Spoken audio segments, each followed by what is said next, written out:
So we have December 20th, a story called Rebuilding. And so this is the stories from Ezra and Nehemiah.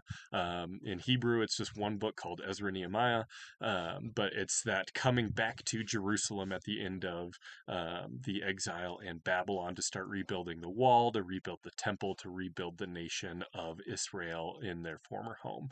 And so you've got different people leading remnants of God's people back to Jerusalem to start this rebuilding process. They're not just rebuilding the city of Jerusalem, but they're also rebuilding their culture and their lives there. And so they're trying to recapture who they were, and they're also trying to do better because they recognize like things have not been good for us. We're just coming back from exile that we know was brought about by our own unfaithfulness. So we don't want to do that again. And so we see how God's people were trying to not make the same mistakes, which I would argue they did not make the same mistakes. They made very different mistakes. But it also, again, is setting us up for understanding the New Testament a little bit. And we kind of see where the ideas that the Pharisees were really big on started to come from here in the stories of Ezra and Nehemiah. So that is December 20th, Rebuilding.